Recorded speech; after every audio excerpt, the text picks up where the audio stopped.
Okay hi guys. ஆக்சுவலாக நம்ம வந்து பார்த்தீங்கன்னா ரெசிஸ்டர்னு சொல்லிட்டு ஆல்ரெடி ஒரு வீடியோ போட்டிருக்கோம். இது ரெசிஸ்டர்னுடைய செகண்ட் பார்ட் வீடியோன்னு கூட வச்சுக்கலாம். எளிமையாக ரெசிஸ்டர் எப்படி வேலை செய்யுதுன்னு ஒரு அடிப்படை புரிதல் வித் வந்து பார்த்தீங்கன்னா மெஷர்மெண்ட்டோட ஸோ ஈஸியாக அண்டர்ஸ்டாண்ட் ஆகும்னு நினைக்கிறேன். ஆக்சுவலாக இந்த இடத்துல பார்த்தீங்கன்னா நான் 3 வோல்டேஜ் வந்து பார்த்தீங்க அப்படின்னா பேட்டரியிலேருந்து எடுத்துருக்கேன். ஸோ நடுவில் சுவிட்ச் வச்சிருக்கேன். பார்த்தீங்க அப்படின்னா எதுவுமே சர்க்யூட் க்ளோஸ் பண்ணல. 3 வோல்டேஜுக்கு எல்லாத்துக்கும் ஒரு 5 ரெசிஸ்டர் எடுத்திருக்கேன். 5 ரெசிஸ்டருக்குமே 3 வோல்டேஜ் தான் இன்புட் கொடுக்க போறேன். அவுட்புட்ல சுவிட்ச் வச்சிருக்கேன். அதுக்கு அடுத்தது வந்து பாத்தீங்கன்னா ஒரு எல்இடி வச்சிருக்கேன். நம்ம சுவிட்சை போடும்போது மீன்ஸ் சர்க்யூட் க்ளோஸ் பண்ணும்போது நம்மளுக்கு என்ன நடக்குது அப்படின்னு சொல்லி பார்க்க போறோம். ஸோ நான் 20 ஹோம்ஸ் ஒன்று வச்சிருக்கேன், 30 homes, 100 homes, 200 homes, 400 homes. So 400 homes இது, அடுத்து 200 ஹோம்ஸ் இது, 100 ஹோம்ஸ் இது, 30, 20. ஓகே, எல்லாத்துக்கும் காமனா 3 வோல்ட் தான் நம்மளுக்கு பேட்டரி வந்து பார்த்தீங்கன்னா கனெக்ட் பண்ணியிருக்கிறேன். ஒன்னொன்றுக்குமே சுவிட்ச் வச்சிருக்கிறேன். பார்த்தீங்கன்னா மேலே சர்க்யூட் க்ளோஸ் பண்ணாம அடுத்து வந்து பார்த்தீங்கன்னா எல்லாத்துக்குமே வந்து பார்த்தீங்கன்னா எல்இடி. சுவிட்சை ஆன் பண்ணும்போது என்ன நடக்குதுன்னு பார்க்க. ஓகே, 3 வோல்ட் இன்புட்ல நம்ம 20 ஹோம்ஸ் வைக்கும்போது சுவிட்ச் பண்ணோம்னா நம்மளுக்கு அவுட்புட் வந்து பார்த்தீங்க அப்படின்னாக்க 2.09 வோல்டேஜ் வருது. அதனால அந்த எல்இடி வந்து பார்த்தீங்கன்னா பிளாஸ்ட் ஆயிடுது. ஓகேவா? ஸோ இதை நம்ம ஸ்டெப் டவுன் பண்ணி நம்ம என்ன பண்றோம், 30 ஹோம்ஸ் போடுறோம். நல்லா கவனிச்சிங்க அப்படின்னா 30 ஹோம்ஸ்ல 3 வோல்டேஜ் உள்ள இன்புட் போகும்போது 2.05 வோல்டேஜ் நம்மளுக்கு வந்து பார்த்தீங்கன்னா எல்இடிக்கு போகுது. ஆட்டோமேட்டிக்கா அது 31.7 மில்லி ஆம்ஸை கன்சியூம் பண்ணிட்டு எரிய ஆரம்பிக்குது. ஸோ இதுவே நம்ம வந்து 100 ஹோம்ஸை போடும்போது ஆட்டோமேட்டிக்கா நம்மளுக்கு வோல்டேஜ் பாருங்களேன் 1.93 வோல்டேஜ். பிரைட்னஸ்ல டிஃபரெண்ட் தெரியும். ஆக்சுவலாக ரெசிஸ்டர் என்ன வேலை செய்யுதுன்னு உங்களுக்கு தெரியும். ஒரு வோல்டேஜை நம்மளுக்கு வந்து பார்த்தீங்க அப்படின்னா அவுட்புட் கொடுக்கும்போது ஆட்டோமேட்டிக்காக நம்மளுக்கு ஃப்ளோ ஆகிற எலக்ட்ரான்ஸோடைய எண்ணிக்கை ரெடியூஸ் ஆகிறதுனால கிடைக்கக்கூடிய அவுட்புட் வேல்யூ நம்மளுக்கு கம்மியாகும் அப்படிங்கிறது தான் பேசிக் கான்செப்ட். அதே மாதிரி 200 ஓம்ஸில் வெளியில் வரும்போது கண்டிப்பாக நம்மளுக்கு பிரைட்னஸ் பாருங்க, எல்இடி பிரைட்னஸ் ரொம்ப கம்மியாயிருச்சு. 1.87 வோல்டேஜ் தான் நம்மளுக்கு வெளில வருது. அடுத்து 400 ஓம்ஸ்ல வெளியில் தள்ளும்போது ஆட்டோமேட்டிக்கா இங்க என்ன நடக்குதுன்னு பாத்தீங்கன்னா 1.8 வோல்டேஜ் தான் இந்த இடத்துல இருக்குது. அதனால வந்து பாத்தீங்கன்னா ரொம்ப மைல்டா ரெட் கலர்ல எரியுது. ஸோ இந்த லைட் 2.05 வோல்டேஜ்ல பிரைட்டா எரியுது, 1.8 வோல்டேஜ்ல ரொம்ப மைல்டா ரெட் கலர் வருது. அது ஸ்கிரீன் மிரரிங் பண்ணிருக்கிறதுனால அது லைட்டா தெரியுதா என்னன்னு தெரியல. பட் எனக்கு ஐபேட்ல வந்து பாத்தீங்கன்னா லைட்டா தெரியுது. இதுல நல்லா கவனிச்சிங்க அப்படின்னா ரெசிஸ்டரோட வேலை என்னங்கிறது உங்களுக்கு நல்லா புரிஞ்சிருக்கும்னு நினைக்கிறேன். ஓகேவா? சிம்பிள். சேம் அதே மாதிரி ஃப்ளோ ஆகிற ஸ்பீடும் பாருங்க, வந்து 20 ஹோம்ஸ்ல இருக்கிற ஸ்பீடுக்கும் அதே மாதிரி 30 ஹோம்ஸ்ல இருக்கிற ஸ்பீடுக்கும் 100 ஹோம்ஸ்ல இருக்கிற ஸ்பீடுக்கும் கீழே கடைசியில் 400 ஹோம்ஸ்ல இருக்கிற ஸ்பீடுக்கும் ரொம்ப ஸ்லோவா இருக்கும் கீழே. சிம்பிள். என்னன்னு தெரிஞ்சுக்கோங்க, it's reducing the number of electrons. So obviously it will be output will be voltage will be lesser. Okay, நம்ம ரெசிஸ்டரோட வேல்யூ ஜாஸ்தியாக கிடைக்கக்கூடிய வோல்டேஜ் கம்மியாகும். ரெசிஸ்டரோட வேல்யூ கம்மியாக கிடைக்கக்கூடிய வோல்டேஜ் அவுட்புட் ஜாஸ்தியாகும். ரெசிஸ்டர் பேசிக் அண்டர்ஸ்டாண்டிங் இவ்வளவுதான். ஓகே, இதனுடைய வேலையை நீங்க புரிஞ்சுக்கிட்டீங்க இல்லையா? இது பேசிக்கா நம்மளுக்கு வந்து பாத்தீங்கன்னா பிளாக் கலர்ல இருக்கும். இந்த பிளாக் கலர்ல வந்து பாத்தீங்கன்னா ஸ்கொயர் எட்ஜா இருக்கும். ஓகே, அந்த எட்ஜஸ் பாத்தீங்கன்னா ரொம்ப ஷார்ப்பா இருக்கும். ஓகே, பிளண்டிங்கா இருக்காது. அடுத்தது இது இல்லாம நம்ம வந்து பார்க்க வேண்டிய விஷயம், இந்த ரெசிஸ்டரை எந்தெந்த சர்க்கியூட்ல கனெக்ட் பண்றோமோ கனெக்ட் பண்றதுக்கு தகுந்த மாதிரி அதனுடைய கனெக்டிவிட்டி நேம் மாறிக்கிட்டே இருக்கும். சீரீஸ்ல போட்டா என்ன ஆகும், சேம் அதே மாதிரி பேரல்ல போட்டா என்ன ஆகும், அதே மாதிரி டிவைடர் சர்க்கியூட்ல கனெக்ட் பண்ணா என்ன ஆகும், புல் அப் சர்க்கியூட்ல கனெக்ட் பண்ணா என்ன ஆகும், சேம் அதே புல் டவுன் சர்க்கியூட்ல கனெக்ட் பண்ணா என்ன ஆகும். ஸோ ஸ்டெப் பை ஸ்டெப் இது எல்லாமே நம்ம வந்து பார்த்தீங்கன்னா 1 by 1 பார்க்க போறோம். ஓகே, சேம் அதே மாதிரி பார்த்தீங்கன்னா இதுல மெயினா கவனிக்க வேண்டிய விஷயம் என்னன்னு கேட்டீங்கன்னா, ரெசிஸ்டர் என்ன பண்ணுதுன்னா ஃப்ளோ ஆகிற எலக்ட்ரான்ஸினுடைய எண்ணிக்கை கம்மி பண்ணுதுன்னு சொல்லி பேசணும் இல்லையா? நீங்க வோல்டேஜ் பாத்தீங்கன்னா பெருசா ஒன்றும் டிஃபரன்ஸே தெரியாது. ஆனா நல்லா கவனிச்சிங்கன்னா இந்த இடத்துல மேல ஃபர்ஸ்ட்ல வந்து பாத்தீங்கன்னா 45.6 மில்லி ஆம்ஸ். ஓகே, ஸோ அதனால பேர் பண்ண முடியல. 2.09 வோல்டேஜ் தான் அவுட்புட் கிடைக்க 2.09 வோல்டேஜ் வருது. ஆனா ரெசிஸ்டர் கண்ட்ரோல் பண்ணுது, கரண்ட்டை தான் கண்ட்ரோல் பண்ணுது. ஸோ 20 ஹோம்ஸ்ல எவ்வளவு கண்ட்ரோல் பண்ண முடியுமோ அவ்வளவு கண்ட்ரோல் பண்ணுது. அடுத்தது நல்லா கவனிச்சிங்கன்னா இந்த இடத்துல வந்து பாத்தீங்க அப்படின்னா 30 ஹோம்ஸ் இன்னும் கொஞ்சம் சேர்த்து கண்ட்ரோல் பண்ணுது. அதனால வோல்டேஜ் வந்து பார்த்தீங்கன்னா 2.05 வருது. 2.09க்கும் 2.05க்கும் ரொம்ப பெரிய வித்தியாசம் இல்லை. ஆனால் கன்சியூம் ஆகிற ஆம்பியர் பார்த்தீங்கன்னா 31.7 அதில் எரிய ஆரம்பிச்சிருது. இதுவே 1 by 1 நீங்கள் கம்பேர் பண்ணிட்டே வந்தீங்கன்னா இங்கே வந்து பார்த்தீங்கன்னா 10.7 100 ஹோம்ஸில் சேம் அதே மாதிரி 5.66 மில்லி ஆம்ஸ் தான் 200 ஹோம்ஸில்.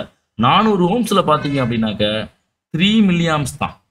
ஓகே, இங்கே நீங்கள் மெயினாக நீங்கள் பிரதானப்படுத்தி பார்க்க வேண்டியது ரெசிஸ்டர் கண்ட்ரோல் பண்ணுறது கரண்ட்டை தான். அதிலிருந்து வெளியில் அவுட்புட் வர்ற வோல்டேஜ் நம்ம வோல்டேஜ் மென்ஷனுக்காக நம்ம வோல்டேஜை பார்த்துக்கிறோம். ஆனால் பிரதானமாக நம்ம பார்க்க வேண்டியது it's limiting the current, controlling or limiting the கரண்ட்னு சொல்லலாம் இதை. ஸோ மில்லி ஆம்ஸ் தான் பாருங்க ஃப்ளோ ஆகிற. நான் உங்களுக்கு ஃபர்ஸ்டே சொன்னேன், ஃப்ளோ ஆகிற ஸ்பீடே பாருங்க 20 ஹோம்ஸ்குள்ள வெளியில் போயிட்டு 20 ஹோம்ஸ் ரெசிஸ்டருக்குள்ள போயிட்டு வெளியில் வர்ற ஸ்பீடுக்கும் 30 ஹோம்ஸ்குள்ள போயிட்டு வெளியில் வர ஸ்பீடுக்கும் முன்னாடி ஒரே ஸ்பீடில் தான் போயிட்டு இருக்கு. ரெசிஸ்டருக்கு முன்னாடி எல்லா பக்கமுமே நல்லா கவனிச்சிங்கன்னா இங்கேயா இருக்கட்டும் இங்கேயா இருக்கட்டும் இங்கேயா இருக்கட்டும் இங்கேயா இருக்கட்டும் ஒரே ஸ்பீடு தான் மேலே போகிறது. உள்ளே போயிட்டு வெளில வரும்போது பார்த்தீங்கன்னா இங்கே பாருங்க இதுக்குள்ளே போயிட்டு வெளில வரும்போது எவ்வளோ ஸ்லோவாக வருது, இதில் போயிட்டு வெளியில் வரும்போது கொஞ்சம் அதை விட ஸ்பீடாக வருது, இது அதை விட ஸ்லோவாக வருது, இது அதை விட இன்னும் ஸ்லோவாக வருது. இது அப்படியே ரொம்ப டெட் ஸ்லோ, ரொம்ப டெட் ஸ்லோ. நல்லா கவனிச்சிங்கன்னா உள்ள டிராவல் ஆகிட்டு இருக்கு ஆக்சுவலாக. அப்போது இது டிஃப்ரென்ஸ் என்ன அப்படின்னு தெரிஞ்சுக்கிட்டீங்கன்னா வோல்டேஜை பிரதானப்படுத்தி பார்க்கக்கூடாது, கரண்ட்டை தான் நம்ம பிரதானப்படுத்தி பார்க்கணும். ஓகேவா? ஓகே, நெக்ஸ்ட் வந்து பார்த்தீங்கன்னா ரெசிஸ்டர் இன் சீரியஸ் கனெக்ஷன். ஆக்சுவலாக 2 ரெசிஸ்டரை அடுத்தடுத்து வரிசையாக சீரியஸ் கனெக்ஷனில் போட்டிங்கன்னா அதோட வேல்யூ ஆட் ஆயிரும். அதாவது ஃபார் எக்ஸாம்பிள் 50 ஓம்ஸ் ரெசிஸ்டர் ஒன்று சேம் இன்னொரு 50 ஓம்ஸ் ரெசிஸ்டரை ரெண்டையும் சேர்த்திங்கன்னா 100 ஓம்ஸாக மாறிடும். ஓகேவா? இதுதான் பேசிக் ஃபங்க்ஷன். சேம் ஒரு 100 ஓம்ஸ் ரெசிஸ்டர் எடுத்திருக்கோம், அதில் 3 வோல்டேஜ் வந்து பார்த்தீங்கன்னா இன்புட் கொடுக்குறோம், ஒரு எல்இடி வச்சிருக்கேன், சுவிட்ச் ஆன் பண்ணுறேன். நல்லா கவனிச்சிங்கன்னா 3 வோல்டேஜ் நம்மளுக்கு 100 ஓம்ஸ் ரெசிஸ்டர் வழியாக போய் 1.93 வோல்டேஜ் வந்து பார்த்தீங்கன்னா வெளியில் வரும் 100 ஓம்ஸ் ரெசிஸ்டரில். ஸோ எல்இடி வந்து பார்த்தீங்கன்னா 10.07 மில்லி ஆம்ஸில் க்ளோ ஆக ஆரம்பிச்சிருச்சு. ஸோ கிளியரா? இதே மாதிரி 100 ஓம்ஸ்க்கு நீங்கள் பார்த்துருக்கோம் இல்லையா? நல்லா பாருங்க 50 50. ஓகே, 2 50 போட்டிருக்கோம், இந்த இடத்துல 100 ஓம்ஸாக மாறும்னு சொல்லி சொன்னோம் இல்லையா? 100 ஓம்ஸில் எவ்வளோ வோல்டேஜ் வெளியில் வந்து எவ்வளோ மில்லி ஆம்ஸ் கன்சப்ஷன் ஆகுதோ அதே மாதிரி தான் 3 வோல்டேஜ் 50 50 நான் கொடுக்கும்போது என்ன நடக்கும்னு கேட்டிங்கன்னா இது 100 ஓம்ஸ்க்கும் இதுக்கும் பக்கா மேட்ச் ஆகி வெளியில் போகும். பாருங்க 1.93 இங்கே 50 இங்கே 50 அவுட்புட் 1.93.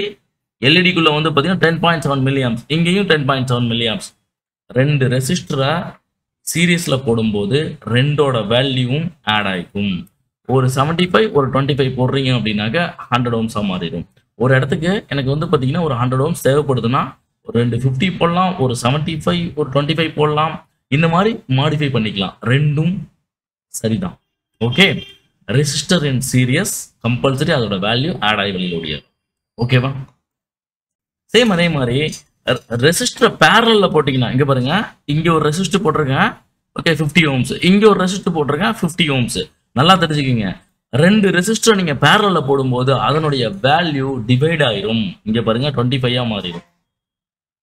ஓகே, அப்போ நல்லா தெரிஞ்சுக்கிங்க, இந்த இடத்துல 25 ஓம்ஸ் ஒரு ரெசிஸ்டர் இருக்கு. சேம் அதே மாதிரி நான் 3 வோல்டேஜ் உள்ள இன்புட் கொடுக்குறேன், கொடுக்கும்போது இந்த இடத்துல எல்இடி எரிய ஆரம்பிக்குது. என்ன வோல்டேஜ்? 2.07 வோல்டேஜ் 37.4 மில்லி ஆம்ஸ் ஆட்டோமேட்டிக்காக கன்சியூம் பண்ணியிருக்குது. நல்லா புரிஞ்சுக்குங்க, இந்த இடத்துல 25 ஓம்ஸ் தானே. சேம் நான் 50 50ன்னு 2 கனெக்ட் பண்ணியிருக்கேன், தெரியுதுங்களா? நான் சுவிட்ச் ஆன் பண்ணுறேன், அதே 3 வோல்டேஜ் தான் கொடுத்துருக்கேன். இந்த இடத்துல வந்த சேம் ரிசல்ட் தான் இங்கே வரும். 50 50ன்னு கொடுக்கும்போதும் ஒரு 25ன்னு கொடுக்கும்போதும் சேம் தான். ஸோ டிவைட் ஆகிடுது 37.4. அதே மாதிரி இங்கேயும் 37.4 தான் வந்திருக்குது. ஸோ இங்கேயும் 2.07 வோல்டேஜ், இங்கேயும் 2.07 வோல்டேஜ். நல்லா தெரிஞ்சுக்கிங்க, 2 ரெசிஸ்டரை சீரீஸில் போடும்போது வேல்யூ ஆட் ஆகும்னு சொன்னேன். இது வந்து பார்த்தீங்கன்னா டிவைட் ஆயிரும். ஓகேவா? அடுத்தது வந்து பார்த்தீங்க அப்படின்னாக்கா உங்களுக்கு ஈஸியாக புரிய வைக்கணுங்கிறது டிவைடர் சர்க்கியூட்டு. டிவைடர்னா என்னன்னு கேட்டிங்கன்னா 2 ரெசிஸ்டருக்கு நடுவில் எடுக்கிற வோல்டேஜ். இப்போ நான் என்ன பண்ணியிருக்கேன், ஒரு ரெசிஸ்டர் கனெக்ட் பண்ணியிருக்கேன் 19 ஓம்ஸில். ஓகே, 6 வோல்டேஜ் நான் வந்து பார்த்தீங்கன்னா பேட்டரி கனெக்ட் பண்ணுறேன். ஓகே, சுவிட்ச் ஆன் பண்ணுறேன், ஆட்டோமேட்டிக்காக எனக்கு வந்து பார்த்தீங்கன்னா 90 ஓம்ஸில் 2.08 வோல்டேஜ் 43.5 மில்லி ஆம்ஸை எடுத்துகிட்டு இந்த எல்இடி பிளாஸ்ட் ஆயிடுச்சு. ஓகே, இந்த இடத்துல நான் என்ன பண்ணுறேன்னு கேட்டிங்கன்னா இந்த இடத்துல சுவிட்ச் வச்சிருக்கேன், சுவிட்சுக்கு பக்கத்தில் ஒரு 100 ஓம்ஸ் ரெசிஸ்டர் வச்சிருக்கேன். இதை சுவிட்ச் ஆன் பண்ணும்போது ஆட்டோமேட்டிக்காக இந்த இடத்துல டிவைடர் சர்க்கியூட் வந்து பார்த்தீங்கன்னா ஆக்டிவேட் ஆகி 2.02 வோல்டேஜா மாறிடும். ஆனா வெளியில ஃப்ளோ ஆகிற கரண்ட் பார்த்தீங்கன்னா 24 மில்லி ஆம்ஸ். ஸோ ரெசிஸ்டர் என்ன பண்ணுறதுன்னு தெரிஞ்சுக்கிங்க. ஃப்ளோ ஆகிற எலக்ட்ரான்ஸ்னுடைய எண்ணிக்கையை கம்மி பண்ணும்போது உள்ள ஃப்ளோ ஆகிற கரண்ட்டும் கம்மியாகும். ஆட்டோமேட்டிக்காக உங்களுக்கு வந்து பார்த்தீங்கன்னா இந்த ரெண்டுக்கும் நடுவில் எடுக்கிற அவுட்புட்டு டிவைடட் வோல்டேஜ்னு சொல்லுவோம். 2.02 வோல்டேஜ்ங்கிறது. ஸோ இந்த பக்கம் எடுத்தோம்னா அவுட்புட் கனெக்ஷன் வேற, ரெண்டுக்கு நடுவில் இருக்கிறதுனால, ரெண்டையும் டிவைட் பண்ணி எடுக்கிறதுனால டிவைடட் சர்க்யூட்னு சொல்லுவோம். நம்மளுக்கு என்டிசிக்கெல்லாம் இந்த கான்செப்ட் தான் யூஸ் பண்ணுவாங்க. சாம்சங்கில், விவோல, ஓப்போல எல்லாம் லேட்டஸ்ட் வந்து பார்த்தீங்கன்னா சார்ஜிங் எரர்லாம் வர்றது நம்மளுக்கு டிவைடட் சர்க்யூட்டை வச்சு தான் அவங்க மெஷர் பண்ணிக்கிறாங்க. இந்த செகண்ட் ரெசிஸ்டர் வச்சிருக்காங்க இல்லையா, இது வந்து பார்த்தீங்கன்னா என்ன பண்ணியிருப்பாங்கன்னு கேட்டால் தெர்மல் ரெசிஸ்டராக வச்சிருப்பாங்க. ஸோ அதனுடைய வேரியபிள் ரெசிஸ்டர், அதனுடைய வேல்யூ வேரி ஆகும்போது ஆட்டோமேட்டிக்காக வந்து சூடாகுதுன்னு சென்ஸ் பண்ணி நம்மளுக்கு சொல்லும். இந்த மாதிரி அடிப்படை நாலேஜ் உங்களுக்கு இருந்ததுன்னா புதுசாக வர்ற எல்லா கம்ப்ளைண்ட்டையும் உங்களால் ஃபிக்ஸ் பண்ண முடியும். இந்த மாதிரி டீட்டெயில்டாக உங்களுக்கு நீங்கள் கற்றுக்கணும் அப்படின்னு நினச்சிங்கன்னா கண்டிப்பாக நியூட்ரான் ஆக்சஸ் பண்ணுங்கள். சிம்பிளாக, ஈஸியாக, வெரி ஸ்ட்ராங்காக வந்து பார்த்தீங்கன்னா எல்லா காம்பனன்ட்னுடைய ஃபங்க்ஷனல் நாலேஜை அண்டர்ஸ்டாண்ட் பண்ண வைக்கிறோம். ஸோ இது அண்டர்ஸ்டாண்ட் ஆச்சு அப்படின்னாக்க உங்களுக்கு ஃபால்ட் ஃபைண்டிங் ஈஸி ஆயிடும். ஸ்கீமேட்டிக்ஸ் ரொம்ப ரொம்ப ஈஸி ஆயிடும். ஸ்கீமேட்டிக்ஸில் இருக்க பிரச்சனையே நீங்கள் வந்து பார்த்தீங்கன்னா ராங்காக இருக்குது அப்படின்னா எப்படி நீங்கள் கண்டுபிடிக்க முடியும்னா இந்த மாதிரி ஸ்ட்ராங்கான எலக்ட்ரானிக்ஸ் நாலேஜ் இருந்தால் தான் உங்களால் கண்டுபிடிக்க முடியும். ஸோ டீட்டெயில்டாக நீங்கள் கற்றுக்கணும் அப்படின்னா நியூட்ரான் ஆக்சஸ் பண்ணுங்கள். ஸோ இந்த வீடியோ இவ்வளோ தான் ரெசிஸ்டர். இன்னும் இது சம்மந்தப்பட்டது நம்மளுக்கு வந்து பார்த்தீங்கன்னா புல் அப் ரெசிஸ்டர், புல் டவுன் சர்க்யூட்னு இருக்குது, நிறைய இருக்குது. கண்டிப்பாக அதெல்லாம் வந்து பார்த்தீங்கன்னா அடுத்த வீடியோவில் போட ட்ரை பண்ணுறேன். Until then I am signing off. By.